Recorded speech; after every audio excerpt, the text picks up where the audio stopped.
Today on the Geoff Wilson Show, the story of a young, very savvy entrepreneur in the sports card space, Connor Walden, and he has made some big moves. So he started 10 years ago in college with just $150, and within 2 years built a $250,000 business buying and selling trading cards. After college, he eventually built an online marketplace website called buysportscards.com, which has had record growth in recent months. And he has become a partner in a card shop as well. So he's accomplished a lot of things at a young age, and he has some great entrepreneurial tips on how he did all of it and advice for anybody out there who's thinking about doing anything business or entrepreneurial on their own. You're going to enjoy this story, so sit back, relax, and welcome Connor to the Geoff Wilson Show.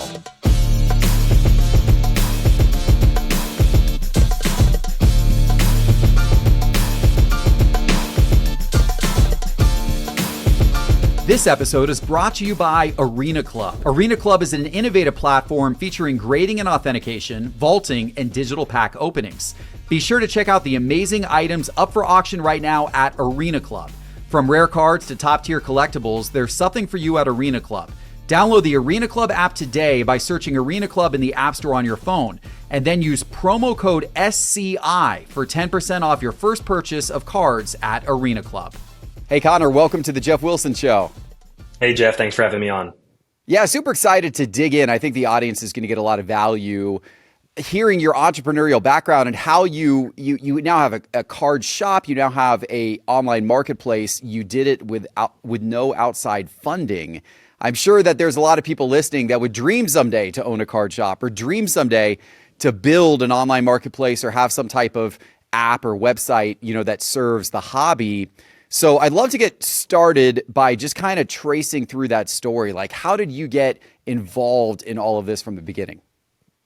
Yeah, so it's been a long journey. There's definitely been long days in it. But I would say, like most people, I started collecting cards when I was pretty young. Really, my first introduction to the business aspect of this was mostly whenever I was in college. I started collecting cards. I was also playing trading card games. And you could quickly realize that by buying a couple extra copies or buying some stuff you really didn't care about, that you could sell it and recoup your cost. And so that really started the journey from my dorm room of being an entrepreneur in the space. It was really something that was eye-opening to me because I learned a lot of business principles. And in some ways, you start to learn that maybe you have to be careful with making your hobby a business because sometimes it loses a little bit of the luster associated with it. And you've got to find ways to kind of keep yourself grounded. But from there, I started buying and selling a lot, and I started seeing a lot of the pain points associated with buying and selling.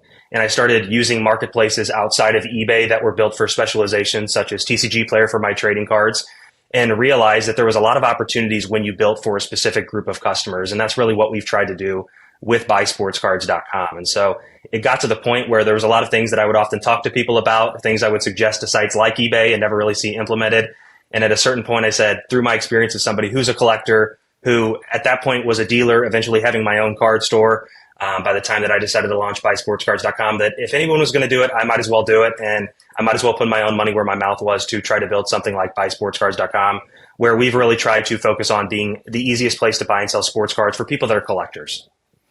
I love so much about that story, and I want to dig in a little further. I want to call out a couple of things you said to the audience because I think they're really important points. So first of all, starting in college, with being entrepreneurial, flipping cards, trying to figure out how to do it. College, in my opinion, is an incredible opportunity to launch any type of business, even if it's just like a little bit of a side hustle, buying and selling sports cards. College is a fabulous time to do it. I am a huge advocate of people starting entrepreneurial ventures in college. I did it. I started my agency, which I ended up running for 26 years before I sold it last year. I started that agency while I was in college. And in my opinion, it's such a good time to start a venture because your needs are all covered, right? Whether, and some people obviously have to pay for that on their own, student loans, some people get parent assistance, whatever that might look like, but you have rooming, you have, food, you have a daily schedule, those types of things are covered. It's a good time either while in college or coming right out of college. Your cost structure is low. You're willing to, work for scraps. You're willing to eat ramen noodles if you need to. You're willing to crash on a friend's floor if you need to. You don't have a mortgage payment. You don't have a wife. You don't have kids. You don't have, a big car payment. Maybe you have a car payment, but you don't have all of the things, all of the expenses that come with life as life progresses. And you have this whole accumulation of not only expenses, but also constraints on your time. And as you get older, as you start to build a family, all those types of things, your time becomes more and more and more limited and more precious. And what that means is that becomes harder and harder and harder to do anything entrepreneurial and commit yourself. But when you're in college, man, you can commit yourself. You can live off of 4 hours of sleep a night and a few Red Bulls. And, it's not a big deal. You can do it when you're young. College, right out of college, love that. So I love that aspect of your story. And anyone listening out there, if we got any college students, think entrepreneurially, or if we got any parents with students who are approaching college, which mine are a little young for that right now, but it won't be too long until they're approaching college. And, first couple of years, I'd like them to keep their heads down on their studies. But as they start to get on in college, we're going to start talking business and entrepreneurship and side hustles and all that kind of stuff, because I want them to be thinking about that as they get beyond. The second thing you said, though, that I also want to call out to the audience is be careful about making your hobby your career. And that is true, right? It does lose a little bit of the luster. And I will tell you, there are days I miss being the, unknown collector who could just walk around the National or any card show and just take it in and spend time at dealer tables and not know all the inside baseball knowledge and not have everybody wanting to talk to me and everything like that. Like there's some innocence to that, right? There's some innocence to the hobby if you're able to just enjoy it for what it is and not get wrapped up in the business side of it and the drama and the financials and, all that kind of stuff. There's some innocence to it if you don't get wrapped up in that. So I think that's good advice as well. It's wonderful to work in the hobby. We both have built careers out of it, but at the same time, it also takes the hobby aspect away from it somewhat, right? So just something to think about for everybody out there. But okay, so back to your story. So what came first? Well, first of all, how many years ago was your college experience? How old are you now? Yeah, so I'm 28 now. I started really the process of buying and selling cards when I was probably 18, 19. And so really kind of the way my story unfolded was I was into both sports cards and trading cards. I was a big, Yu-Gi-Oh! And Pokemon growing up. And so, it was one of those things that when I was going off to college, starting going through all my old stuff and starting to uncover things that I had stored away in different places to decide what I wanted to take to my dorm. And I found my cards, and that really kind of re-sparked an interest for me of getting back into cards. From there, it became a business. I started with about $150, and within 2 years, I was doing $250,000 worth of business out of my dorm per year. So it was something that grew very quickly. Like you said, I was able to leverage the fact that I was already paying for a dorm room. You have friends that are willing to kind of help you because they think it's a, kind of a fun thing that you're doing. It's exciting, and there's different ways that you can entice them to help. I had professors on campus that were really helpful to me, other people that you could lean on, talking about some of the different business principles that I was implementing for my business. But like I said, that eye-opening experience that really led to buysportscards.com was using TCG Player and seeing how much easier it was than a site like eBay. And so from there, I kind of had that nugget in the back of my mind. Once I started getting deeper and deeper into sports cards in 2019 and 2020, I started to realize that as good as eBay was, they were kind of a jack of all trades, but a master of none. And really the value of a site like eBay is that everybody's there, which is, a testament to the site. It's been around for a long time, and it's not an easy thing to get people to your platform, but eBay really doesn't specialize in the tools that I wanted as a collector and that my friends wanted as collectors. And when I would go to shows, things that I would talk to people about. And so that's where I had seen industries like the trading card industry with TCG Player and how much easier it made it for me as both a buyer and a seller, and decided I want to do something like this for sports cards. And all of those experience that I had starting in my dorm room early on at 18 years old to by the time I was about 25 and 26 building the website led me to the point that I was able to do something like that. And that's something I would also, point out to people that want to have a business is a lot of times it's the experiences that you build before then that really open your eyes to the potential opportunities. There's lots of opportunities out there, but it's going to be your experience and the things that you're doing that really open your eyes to what's possible. I would have never been able to build a marketplace like this if I had been somebody that sold cards, if I hadn't sold cards in other industries. Like all of those things led me to what I saw as the potential and some of the ideas that we ultimately implemented at buysportscards.com. So I want to go back to that. Started with $150, build it up to a $250,000 business in 2 years. What was that? Like, how did you do that? Was that all on the back of like flipping TCG, or what was that?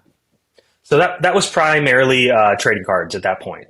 So which in some ways makes it more impressive because the average card I was selling was probably closer to $15 or $20. So it takes a lot of flipping those cards. There was a lot of nights of, hundreds of packages every night and taking them to the local post office. And, more than anything, I think you just have to become very intimately aware of what you're doing. And you have to almost become a specialist because there's so many smart people that are competing in any industry that really the only way you're going to be able to get ahead is to focus on a very narrow section of land. And then, from there, hopefully expand out. And, a lot of people look at our site as buy sports cards and they want us to get into other categories.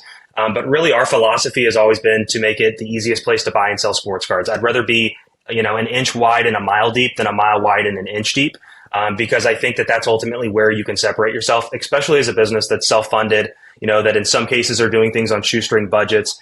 I think that you have to really become a specialist to be able to compete with companies that are, multi-billion-dollar companies that want to be, effective in the space. And so that's really where, going back to the earliest days of our business all the way to today, I tried to focus on a narrow set of things and started to learn more and more about those, seeing more opportunities in those business. And ultimately, it led it to the point that I was doing quite a bit of business out of my dorm room. And, at some points making some of my friends in college jealous with how well things were going, because a lot of times they were the ones that were kind of on the ramen noodle, train at that point. And I had advanced past that with some of the things we were able to do as a business. Well, that is very sage advice you just gave there. I think the specialization, finding your niche, starting with a niche, is important, not just for businesses. And I think that that's great advice for any startup. I could talk for an hour. Actually, I could talk for 3 days about, different businesses that I've invested in or started along the way, and how I'm a huge believer in starting with a niche audience who you can get to, who you can create something unique for, that needs something that is not being addressed by the wider market.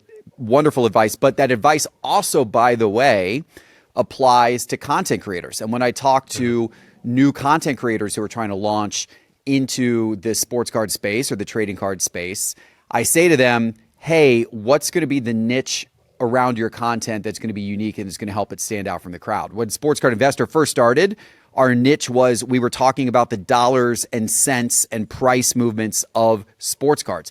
No one else was doing that on YouTube. And so we had a niche, something unique that was able to draw audience. Over time, as we build audience, you're able to go wider. Same thing with a business, right? Like over time, you could go wider. You may choose not to go wider. A lot of businesses say, we're going to stay true to our core the whole time, but you could go wider if you want, but you should always start narrow. Starting narrow is by far the best chance for success. So I think that is savvy, that is the path you've taken. So you did all this flipping back in college, obviously build up some bankroll by doing that. And before we move on from that story, I want to talk more about Buy Sports Cards. I want to talk about your card shop as well.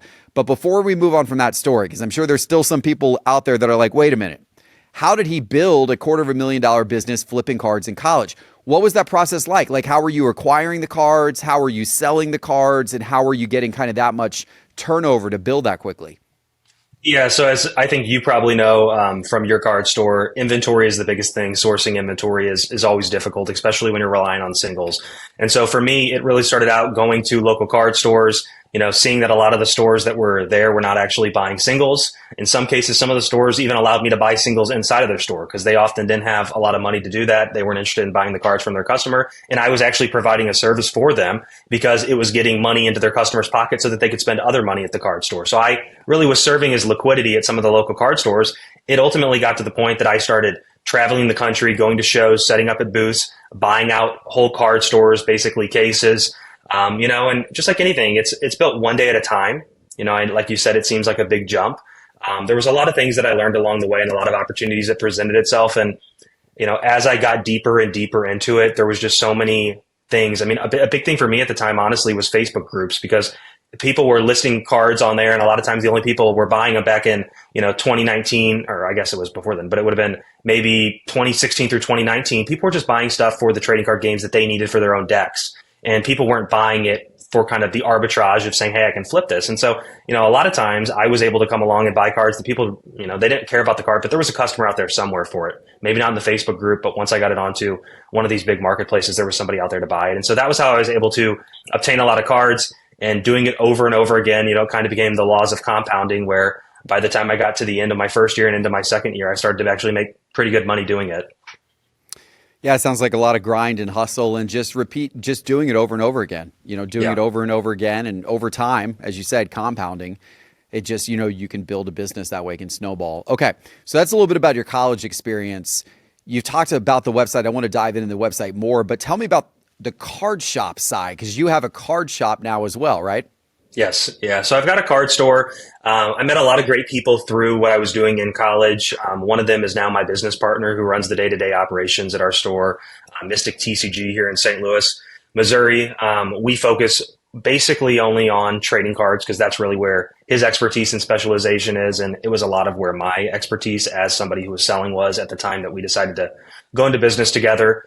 That store has done a great job here. I'm really excited to see the continued growth. We just moved into a bigger location, and once again, it's just, as much as you lose a little bit of it when you start to see how the hot dog's made and you work in the industry, it's just really nice sitting behind the counter or sitting in the store when people are coming through to buy cards or coming in for tournaments, because you see a lot of times it's an escape for them. It used to be an escape for you and I to go to cards. And so, I love having another business where I can see people face to face and see the impact of some of the things that we're doing, because a lot of times it is the bright spot in those people's day. It is nice. That is one cool thing about running a card shop, is people walk in the door happy and excited. You don't have a lot of gloomy people walking in the door. If you run like a normal retail store, if you run a Home Depot, you got a portion of your customers that are mad, upset, gloomy.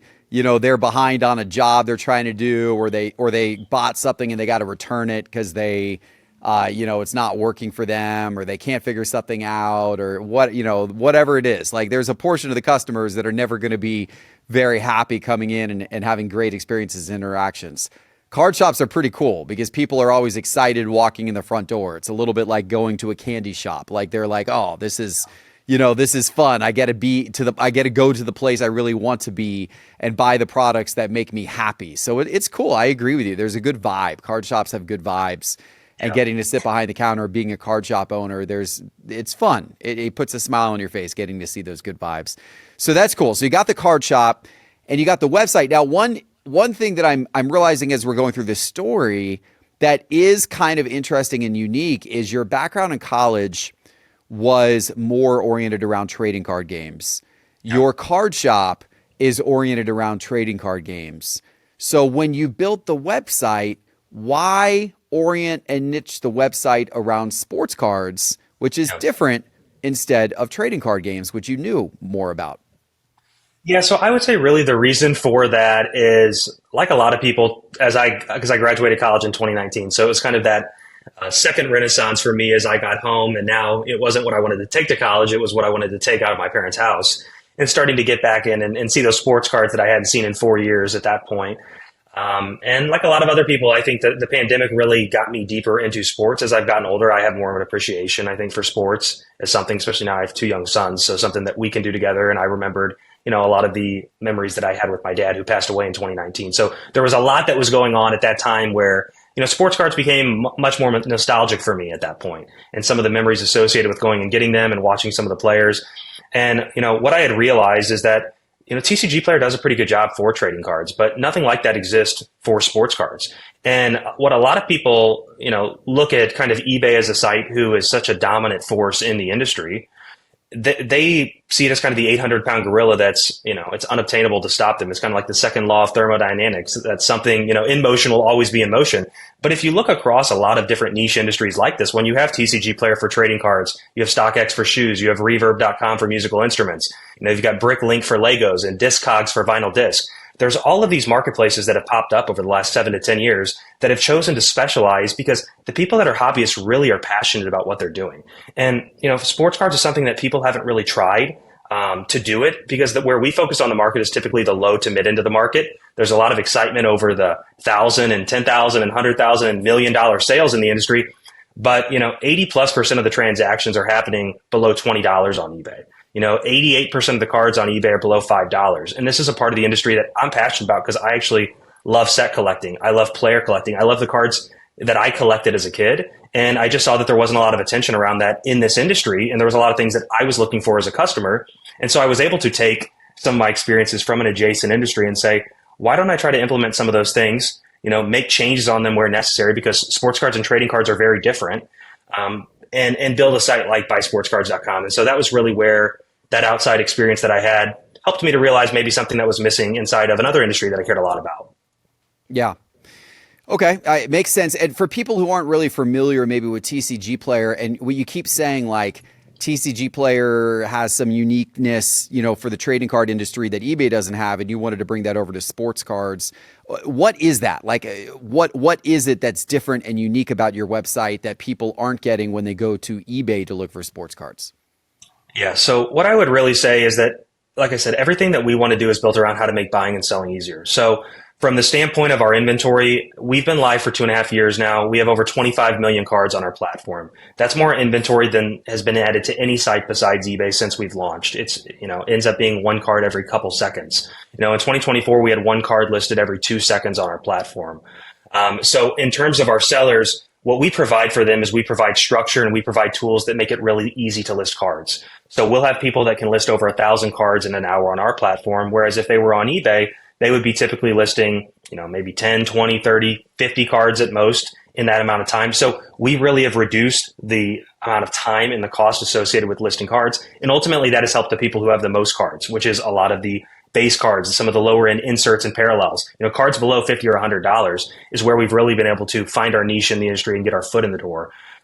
For buyers, what we do that's really unique is we provide a catalog data set that allows for each listing to get tracked back to a specific product page. So the first part is that it makes it really easy for customers to compare and contrast all listings in one place. Whereas if you look a card up on eBay, there's hundreds of listings and you have to go in and read the description and look at the pictures, and it becomes very cumbersome to find out which card you're actually looking to buy. We have all that in one spot. There's a lot of other stuff as well that we provide because of the way the data is structured, that it's not cluttering the listings with hundreds of the same card. So we see a lot of people utilizing our filters and our catalog to do discovery and find things that they didn't know that existed. So if you go on our website, and you turn the in-stock off, in-stock feature off, you can go look up, 1995 Frank Thomas insert cards, and you can see every Frank Thomas insert card that was made in 1995. That's the kind of stuff that doesn't exist on a site like eBay. And what we see is it allows people to continue to shop. It makes it more of an experience rather than it being transactional. And that's really transitioned for us into some, really unique insights that I really didn't expect, honestly, when we first started. From things that I know, the average sale on eBay is about 1.5 to 2 cards per checkout. On our website, it's 30 cards per checkout. The average session length on our site is over 10 minutes, and the average customer that comes on is looking at over 20 cards. So by providing structure and providing everything in one place to make it very easy, we see that not only are people finding what they want quicker, but they're spending that additional time looking for more cards. And that's something that, as a collector, I always personally am looking for more time to find more cards. So it's something that I like to be able to provide for the users that are on our site. Yeah, I definitely understand the differentiation there that you just described versus eBay. Obviously, the cataloging is one thing that eBay doesn't have. It's very free form, very much like posting classified ads. You can put whatever you want in it. You've got much more of a structured data set. I would think your competition for what you're describing wouldn't be eBay as much as it would be ComC. Do you run into ComC a lot, and how do you see yourself as different from them? Yeah, so ComC would definitely be another one of our competitors. I think ComC offers a nice service for people that don't want to list cards. And sometimes I find it a little difficult to know exactly what they charge for that because, as you know, a lot of the businesses in the industry have different fees for sending them a card, for ingesting the card, for storing the card, for listing it, for taking it out of the top loader. all of these different things. We really enable people to list their cards themselves and to keep their inventory. I don't want to hold people's stuff hostage. I want them to have the opportunity to sell it here. If they don't sell it here, they can go take it to the card show. They sell it there. They remove it from our website. So our site is definitely more peer to peer. One of the things that I say is like a bigger picture thing in the industry is that everybody is trying to address some of the weaknesses of eBay. And a lot of the companies are choosing to work with eBay. Whereas what we're trying to do is to provide a unique platform that is not associated with eBay in any way. We really want to be an alternative, and there's a story, I'll say it on this podcast because it's an entrepreneurial podcast, about Jeff Bezos, where they had somebody that came through one of their factories. It was somebody from one of the Japanese automakers to give them feedback on how to make things more efficient. And at the end of the trip, the guy said to Bezos, he's like, I love to see your guys constantly cleaning the warehouse. I appreciate wanting to have a clean warehouse, but rather than constantly cleaning, why don't you find what's making it dirty and fix that? And that's a whole different way to approach business, because a lot of the sites that have popped up are treating the symptoms of eBay. But I really do believe that the underlying issue that eBay has is the fact that it's a generalist site. That, like you said, it was built on these classified ad type auctions. And so that's where we're trying to do something completely unique. It would be much easier for us to try to link up with eBay. We'd be making a lot more money. Our people would probably have more sales at this point. But in the long term, I think that it would compromise some of the possibilities of a site like buysportscards.com.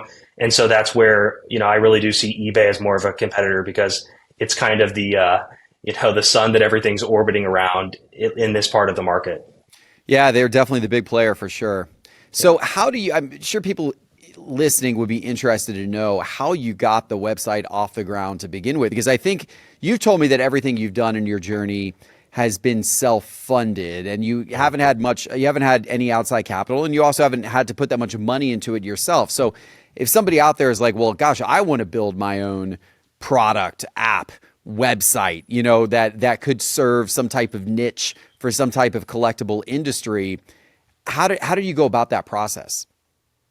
Yeah, so I would definitely say it's probably going to cost more than you think it's going to cost initially. There's definitely been times that, I've had to dig deep and spend more than I thought that I would. There's so many costs associated with building something. I think the biggest thing that's really saved us is that from the beginning, I found friends that I could build this with, other people that were in it with sweat equity, so that all of our motivations were in the same direction, which was ultimately the success of the business. And that's really been huge for us. In terms of what we've built, it would probably cost tens of times more inside of some of the bigger companies. And I would say you just have to be really scrappy. There's a lot of guerrilla marketing that we have to do. There's a lot of things that is staying up late in manual processes. I would just say you're going to have to work really, really hard if you are not going to take in money. And taking in money is something that we could have done. It's something that we could still do. The reason why I didn't do it from the beginning is when you have other investors, you have other people pushing you in directions that you may always not want to go. And, as a businessman, sometimes decisions have to be made, especially when somebody else is kind of holding the purse strings that may not be what's best for the customers that you're trying to serve, or for the product that you ultimately are wanting to build, and is more associated with something else, whether it be a trend in, whether it be AI or NFTs or any of these other things that are kind of the buzzwords in the VC circles. I ultimately didn't want to fall into that trap. I wanted to build what we wanted to build. But it was really hard. I'm not going to say that it was easy. I think that you need to find people that are willing to spend their time. That's the resource that you'll have. Ultimately, if you're not putting in money, it's got to be time. And you have to make a lot of sacrifices to make it work. So you're not a developer yourself. You didn't try to build any of the site yourself. It sounds like you partnered up with other people.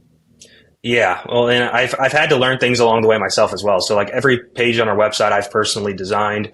I taught myself how to use Photoshop to be able to do that. I taught myself some basic coding so that I can do a little bit of stuff.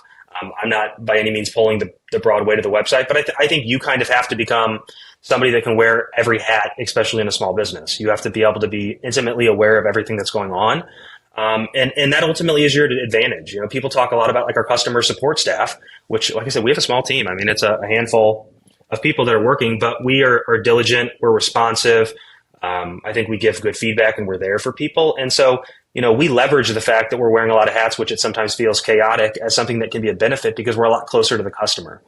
And so, I think it's just like anything in life or in business. Sometimes your greatest strengths can also be your greatest weaknesses. And so we try to find where our limitations are, and look for maybe how that would benefit us. And a lot of times, it makes you be more creative when you don't have as many resources. I mean, you have to do a lot. And I think that you, as an investor or somebody that's been in this space, has probably seen sometimes the businesses that get more money than they need find a lot of dumb ways to blow it. And so we've had to be very, very careful to maximize our dollars, to maximize our time. And I think that that's led us to get to where we're at, which is at this point the largest inventory with no affiliation with eBay and not taking millions of dollars in funding to get there. Yeah. Constraints create creativity is a term that I use sometimes, right? If you're constrained on money, then you have to get more creative. I completely agree with you. I have seen many startups that get boatloads of outside investment, venture capital, private equity, whatever it may be from the beginning, angel investment, and they got a cushion. They got comfort.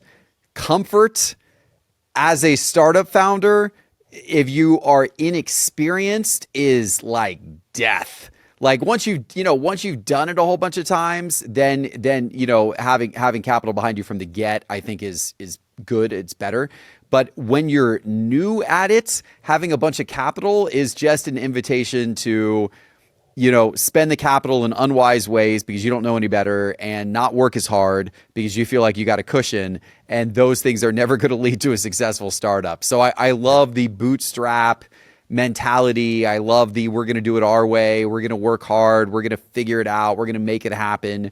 We're going to get by with very little, but build, the whole time through. Like that's a really good mentality. And I think ultimately that makes for a more successful venture. And then, you'll get to a point of maturity where you feel like you're seeing traction. You really got things figured out. You're seeing good indicators. And then if you choose to go get capital, it's a lot better time to go get capital because now you've already got a plan, you know what works, and the money is going to hopefully add fuel to a fire that is already starting to smolder. So, and you also, by the way, will then get that money at better terms. You'll have to give up less to get the money because you've already got a base that is ignited, So yeah. All of those reasons, good to bootstrap. Glad to hear that's the path you took.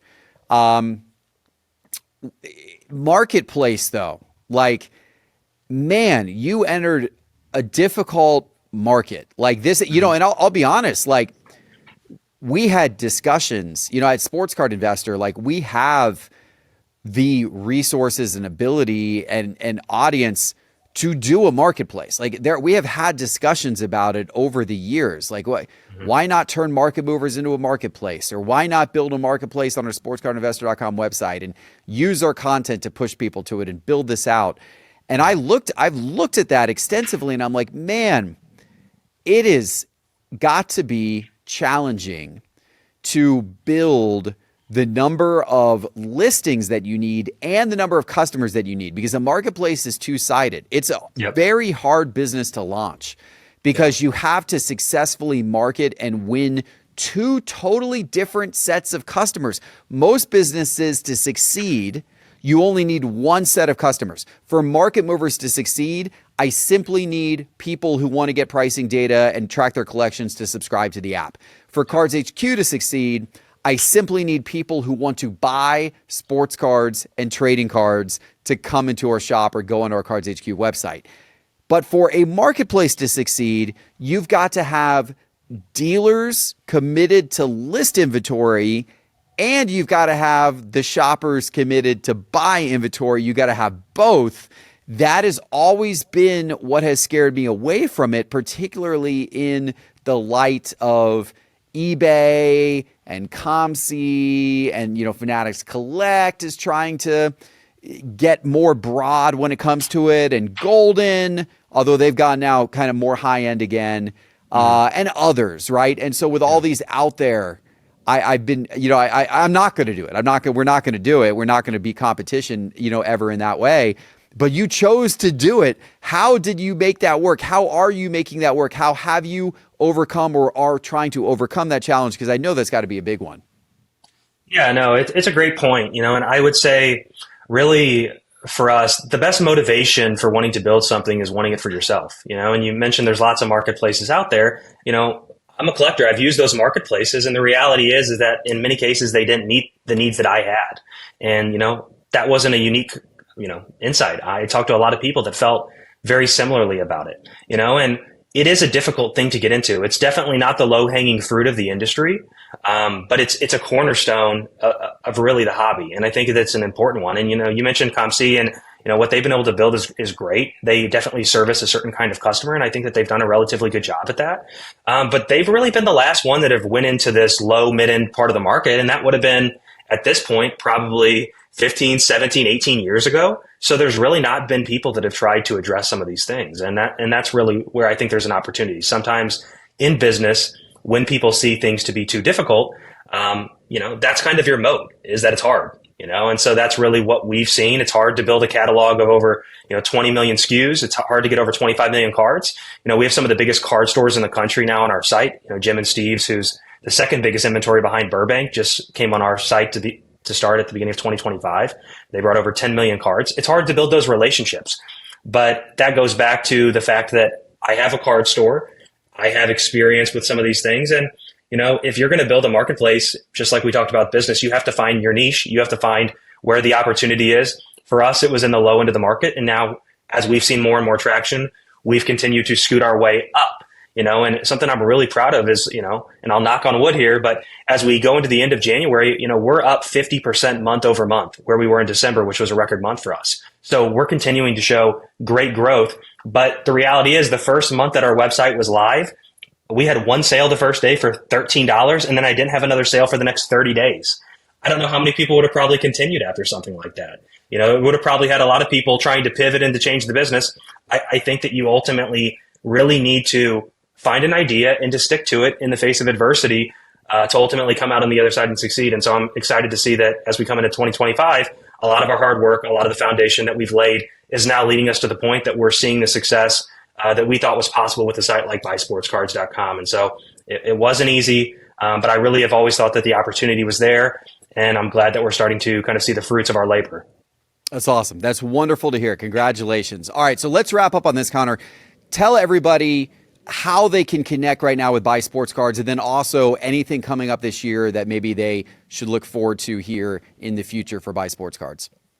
Yeah, so we obviously have buysportscards.com, hopefully easy to remember for a sports card marketplace. By the time this interview's out, we'll also hopefully have both of our apps out on the Apple App Store as well as the Android Google Play Store. So please feel free to download our app. We're active on social media under Buy Sports Cards on Twitter, Instagram, Facebook. We'll be at shows, so be happy to stop by. If you ever see me at a show, feel free to talk to us. And another thing I would really say is that if you've got ideas, we're building this for people like us. So feel free to send messages through our support team of things that you'd like to see on the platform. Ultimately, many of the best ideas we've had is from people that are passionate about this. And so we can't thank, everybody enough for using the site and giving us feedback. So feel free to reach out on any of those platforms.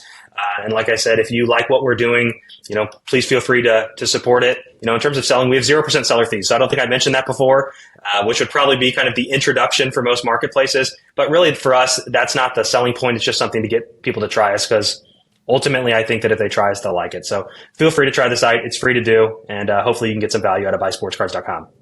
There you go. Connor, it's been fun hearing your journey, and I appreciate you coming on the Geoff Wilson Show. Thank you. Yep. Thanks, Geoff. All right, I hope you enjoyed that episode. Don't forget, these full-length episodes are on Spotify, they're on Apple Podcast, and then, of course, on YouTube, on the Geoff Wilson Show channel on YouTube. So make sure you are subscribed everywhere so you can listen to these episodes on the go. Thanks for watching, and we'll see you soon with our next one. Take care.